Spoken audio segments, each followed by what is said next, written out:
Assalamualaikum warahmatullahi wabarakatuh. Selamat sore sahabat Tristan.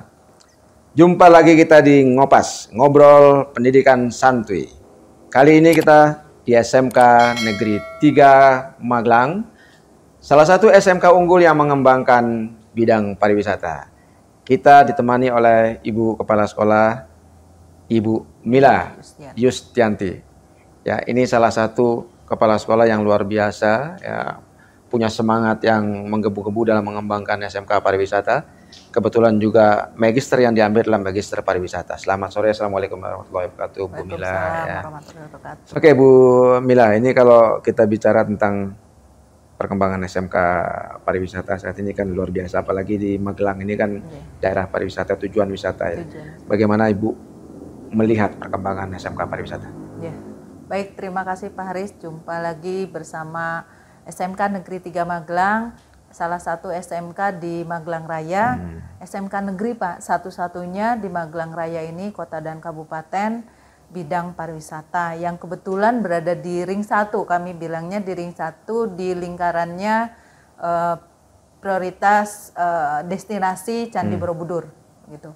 Nah, SMK Negeri 3 Magelang bergerak di bidang pariwisata sejak tahun 1980. Jadi sudah cukup lama kami berdiri dan kami bangkit semenjak ada bantuan ataupun ada penerapan melalui Inpres nomor 9 tahun 2016 tentang revitalisasi. Di situ kami ditunjuk sebagai SMK revitalisasi bidang pariwisata. Tahun 2017 kami mulai diberi kepercayaan tersebut hingga kami mempunyai ruang praktek siswa yang memang menjadi tempat untuk anak-anak bisa praktek sesuai dengan industri, yaitu perhotelan. Seperti Bapak tadi keliling di sekolah kami mempunyai hotel yang cukup representatif bagi kami. Ada 23 kamar yang sudah siap dijual melalui marketplace Traveloka dan Agoda. Oke, ini sedikit kita kembali ke Inpres nomor 9 tahun 2016. Perjalanan perkembangan SMK sejak tahun 2016 ini kan ada dinamikanya, Bu. Mulai pada tahun itu masih di bawah kota kalau tidak salah, 2016 betul. Terakhir di bawah kota. Nah, Ibu merasakan perubahan seperti apa ketika ada peralihan dari kota ke provinsi? Provinsi itu, ya, peralihannya yang pasti kami merasakan tentu saja dari mulai adanya kepegawaian, ya, pengaturan dari kepegawaian, lalu dari kami sendiri sebagai tenaga pendidik yang memang sudah dipusatkan di provinsi, itu mendapatkan suatu perhatian. Kami diminta untuk lebih kompeten lagi, kami mendapatkan suatu kepercayaan, misalkan kami diharuskan magang, kami harus juga mengikuti uji kompetensi yang akhirnya kami mendapatkan lisensi sebagai asesor dan sebagainya. Itu salah satunya. Dan yang lainnya ya secara tentu saja secara materi, secara materi itu sudah pasti. Namun mau di kota ataupun di provinsi, karena kami sebagai ASN ya tetap saja kami harus loyal, kami harus tanggung jawab. Seperti itu. Setelah berada posisi di provinsi, memang kami berusaha karena provinsi juga begitu banyak mengurusi SMK dan sekolah lain. Ya mau tidak mau kami yang harus bergerak. Waktu itu saya diangkat menjadi kepala sekolah tahun 2013. Tapi saya tidak langsung di sini. Kebetulan saya juga guru di sini. Saya tidak langsung di sini, tapi di sekolah lain. Setelah saya berada di sekolah lain, di SMK yang sama di Kota Magelang, saya dikembalikan ke pariwisata karena saya passionnya ada di pariwisata. Tahun 2015 itu saya mulai membuat semacam konsep pengembangan bersama tim manajemen, di mana apa yang sudah kami buat, kami tunjukkan, ingin lebih lagi kami dikenal oleh masyarakat. Salah satunya adalah kami sudah memberanikan diri mengikuti ajang-ajang kegiatan tidak hanya di sekolah tapi sudah mulai keluar Pak. Waktu itu kami sudah mulai mengikuti kegiatan-kegiatan show di mall terbesar di di Magelang waktu itu. Nah di Artos Mall kami juga sudah mulai. Dari situ kami pun juga giat gitu. Saya ditantang oleh teman-teman, Bu Mila, kita tunjukkan tidak hanya di wilayah kita saja, coba kita juga keluar melalui, kita buat semacam album itu loh Pak. Album-album yang isinya keterampilan anak-anak yang sudah dicapai, lalu anak itu wirausaha seperti apa. Jadi album mengenai kehebatan anak-anak kami. Kami datang istilahnya ngetuk pintu, jemput bola ya Pak ya, jemput bola ke pemerintah. Nah di sana pemerintah melihat dari perkembangan SMK 3 Magelang seperti apa. Nah di situ saya ditantang oleh pemerintah melalui Direktorat SMK mengikuti suatu seleksi menjadi SMK revitalisasi. Nah di situ saya ya seperti itu Pak, harus presentasi, membuat school development plan, membuat master plan sekolah mau bagaimanakan. Lalu roadmap-nya juga seperti apa yang masuk ke dalam SDP tersebut. Itu tantangan bagi saya. Nah, saya melihat itu terus semakin semangat dan kami dengan tim manajemen membuat suatu rancangan 5 tahun ke depan seperti apa.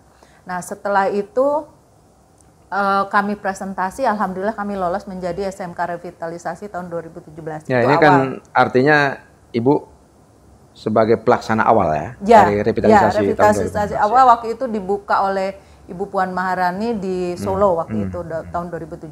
Awal itu alhamdulillah kami diberi kepercayaan, dapatkan bantuan hingga kami bisa merevitalisasi ruang praktek siswa yang tadinya 5 kamar menjadi 23 kamar siap jual, siap pakai, dan sampai saat ini alhamdulillah okupansinya juga tinggi. Sampai kami didombatkan tahun 2019 sebagai piloting SMK BLUD. Perjalanannya seperti itu. Nah, sebelum itu Bu, sebelum sampai ke BLUD, ini kan terjadi kemunduran ya. Ada pasang surutnya ketika income sudah banyak, kemudian terjadi peralihan, apa yang dilakukan oleh kawan-kawan ini sempat mundur kan? Sempat mundur sampai kemudian ada program PLUD. Nah, tapi sebelum itu kan ada teaching factory dulu dikembangkan gitu kan. Jadi teaching factory kami itu sebetulnya dimulai sebelum kami itu, jadi prinsipnya gini dengan teman-teman. Jangan nunggu dulu bantuan gitu. Yang penting apa sih yang sudah kita perbuat dengan anak-anak, pada anak-anak, dan anak itu perlu pengakuan gitu. Pengakuan kalau dari guru biasa sih, memang guru memberikan nilai. Tapi saya ingin pengakuannya itu dari orang luar, terutama dari pemerintah. Makanya saya berusaha untuk, mohon maaf, saya seperti apa ya? Jadi di sini kayak marketing gitu Pak. Marketing, anak membuat, saya harus memakai, menggunakan, saya harus mengkonsumsinya. Kalau untuk boga seperti itu, untuk kuliner. Jadi seperti itu. Nah, itu semua setiap kali kegiatan itu saya harus menggunakan produk-produk anak mau tidak mau, dan disitulah saya menunjukkan ini loh produknya SMK 3 Magelang yang saya gunakan saja, produk SMK 3 Magelang, contohnya seperti yang saya pakai hari ini, seperti itu. Jadi saya itu memang harus seperti itu. Saya juga meminta kepada guru-guru seperti itu, sampai saya bilang kepada teman-teman, pada Bapak Ibu guru, staf tata usaha, apa yang sudah dibuat anak-anak, cobalah diekspos juga sama kita, saya bilang begitu. Jadi jangan hanya mereka, tapi kita juga. Kita tunjukkan bahwa kita tuh bangga dengan produk yang sudah dibuat anak. Karena kalau bukan kita sendiri, siapa lagi? Saya bilang begitu. Nah, itu dimulai Pak. Jadi sampai akhirnya Kota Magelang itu dengan kabupaten dan daerah-daerah lain tuh, oh ini SMK 3, oh ini produknya. Itu terus sampai akhirnya, terutama yang ini ya Pak, yang busana. Itu kan ada produk unggulannya yaitu jelipat Pak, jelipat yang saya pakai. Jelipat itu punya arti, D-nya itu dibuat, J-nya itu jelujur, lilit, lipat. tempatnya itu mampat begitu, dipadatkan. Nah itu punya arti produk dari anak itu pertama hanya kalangan kita saja dijualnya. Lalu saya mencanangkan, yuk kita beli produknya anak, terus ya kita gunakanlah di saat event-event apa, ya kita gunakan untuk menunjukkan bahwa kita penghargaan kepada anak, kita menggunakan produk-produk itu. Itu mulai dari awal itu. Terus saya karena saya juga kebetulan mengikuti asosiasi pariwisata, perhotelan dan sebagainya, di situ juga saya juga nunjukkan setiap kali ada pertemuan saya juga gunakan, melihat saya setiap kali berbicara saya tunjukkan ini loh saya menggunakan baju produk SMK 3 Magelang. Nah, banyak yang terus akhirnya tertarik, Pak. Tertarik dengan apa yang saya sampaikan begitu. Sampai kita juga menyampaikan apa ya istilahnya, bukan menyampaikan tapi marketing door to door ke bank gitu. Ada juga Pak bank yang sudah percaya kepada kita menggunakan produk SMK 3 Magelang, kainnya juga langsung dijahit ya, gitu. Itu artinya kan itu terobosan-terobosan yang saya lakukan. Perkembangan yang ada itu bergantung kepada sekolahnya juga ya. Iya, jadi pokoknya prinsipnya saya dengan teman-teman, dengan tim manajemen, Bapak Ibu guru, staf tata usaha juga anak-anak.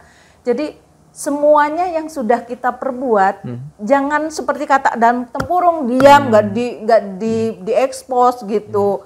Kita harus ekspos, kita harus melatih ke anak-anak untuk mau begitu bahwa produk kalian itu sudah pantas, sudah layak gitu. Layak dan tidaknya nanti terlihatnya juga kan dari penilaian dari masyarakat.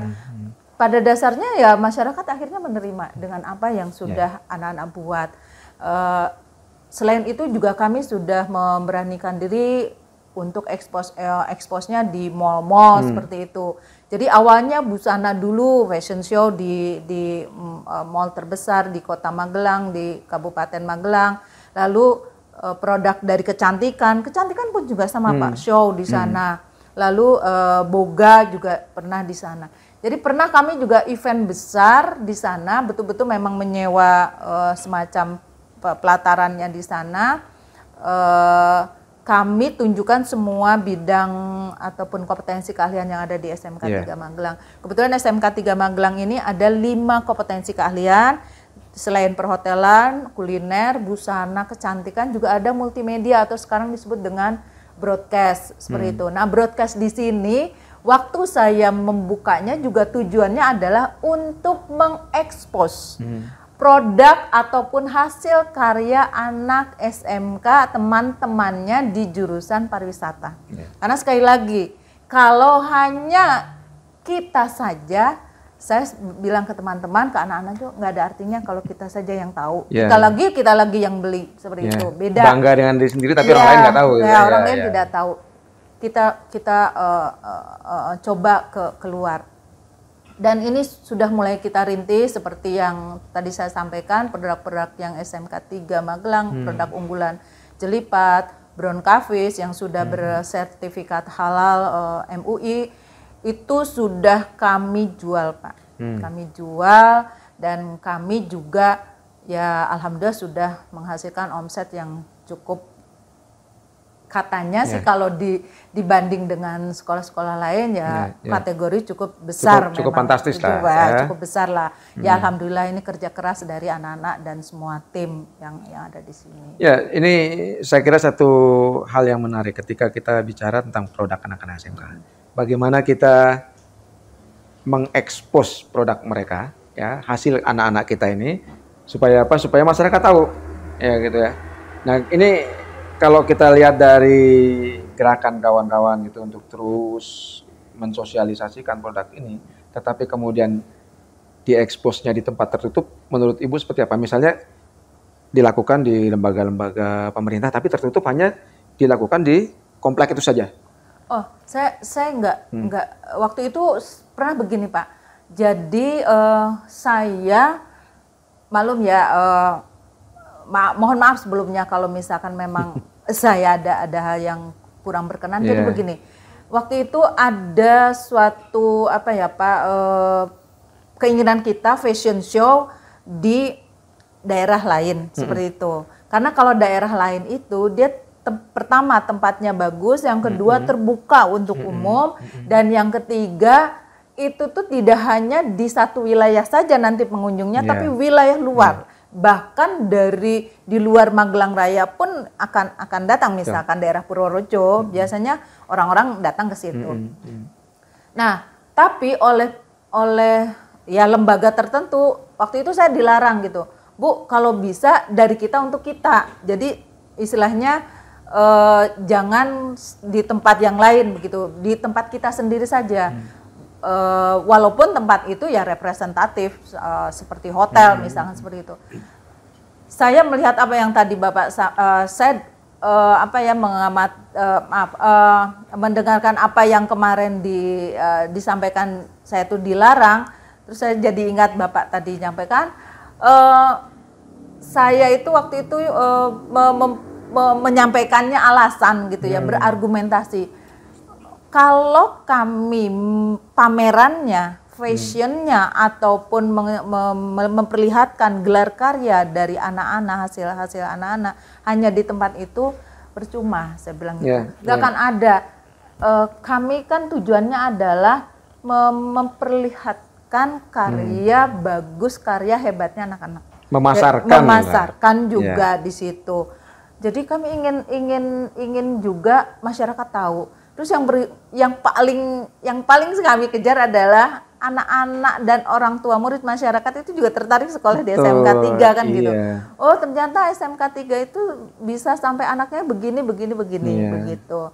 Nah, dengan alasan-alasan seperti itu akhirnya kami di ACC, boleh Bu silahkan untuk di suatu tempat yang memang bukan di wilayah itu. Waktu itu kan seperti itu, Pak. Memang harus kan, dibawa keluar gitu. Iya, begitu. Contohnya ini kan kadang-kadang kawan-kawan ya di pemerintah gitu ya, membuka pameran siswa itu di gedung dinas pendidikan atau di Kementerian Pendidikan di ruang pamernya. Tapi siapa yang menonton gitu?